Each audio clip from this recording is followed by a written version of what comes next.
A star can shine brightly in the eyes of millions while quietly dimming behind the scenes. How does a child adored by the world grow up carrying wounds no one could see? Can the applause of strangers ever fill the silence left by pain? Behind the soft smile of Hayley Mills, the girl who brought Pollyanna to life, was a story far more complicated than her Disney glow suggested. She wasn't just the golden girl of the silver screen. She was a daughter of legacy, a survivor of heartbreak, a woman fighting for space in a world that tried to define her before she could even define herself. Born into the heart of the British art scene on April 18, 1946, Hayley Catherine Rose Vivian Mills arrived in London surrounded by talent.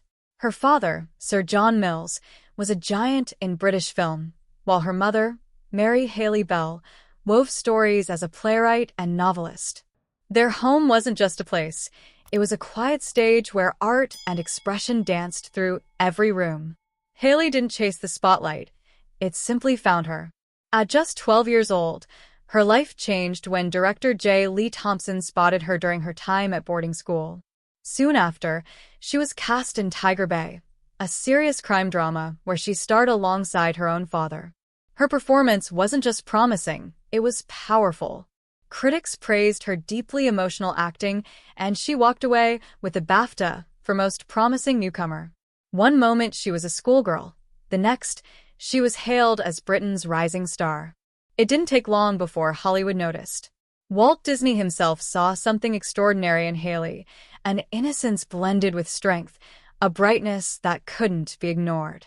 She became the face of a new Disney era, starting with Pollyanna in 1960.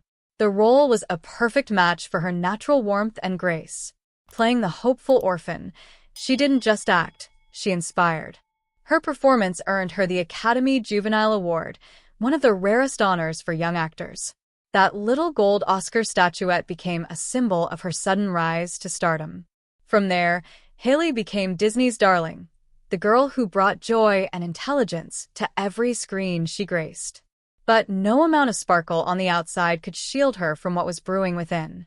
Hayley's star only grew brighter with time. In The Parent Trap, 1961, she amazed audiences by playing twin sisters, Susan and Sharon, each with their own personality and charm. It was more than a gimmick, it was a showcase of her young brilliance. The film was a massive success and featured pioneering split-screen technology that allowed Hayley to act alongside herself. That dual performance still resonates with audiences today.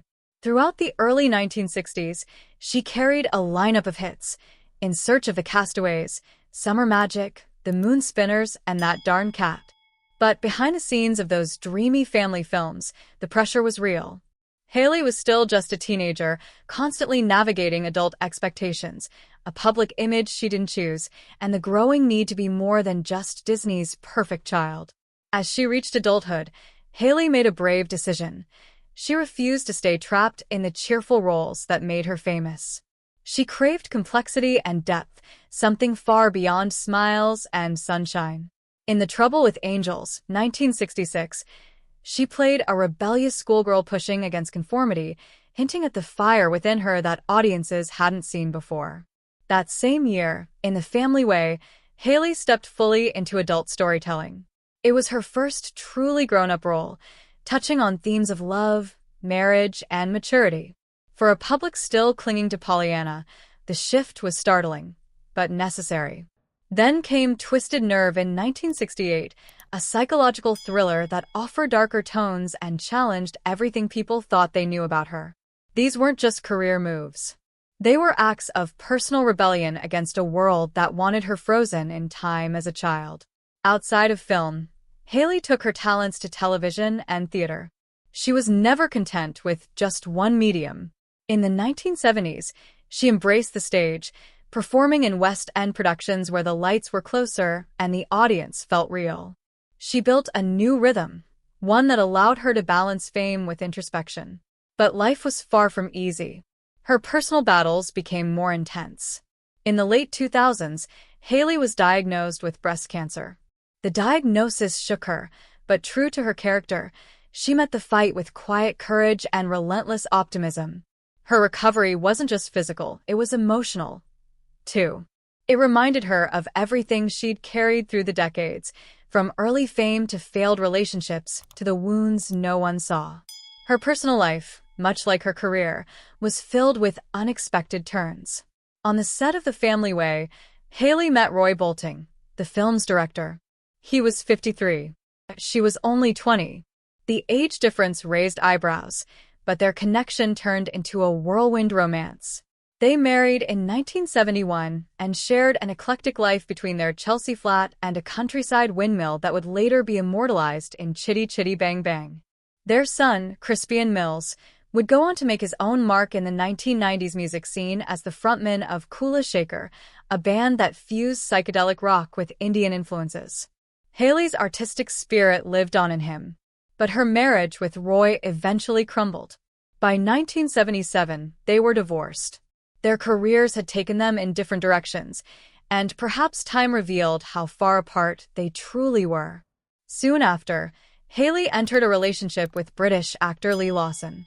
Though they never married, their partnership was steady, creative, and produced another son, Jason Lawson, in 1976. Yet, even this connection faded by the early 80s. Lee later married iconic model Twiggy, while Haley remained focused on her craft. She didn't let heartbreak define her. She worked harder, performed more, and kept seeking fulfillment through her art. But even as she stood tall on stage and screen, the ghosts of her past still whispered in quiet corners, especially one name she couldn't forget: Brian Keith. To fans, he was the beloved father figure in The Parent Trap, warm, protective, and funny. But Haley's reality was something entirely different.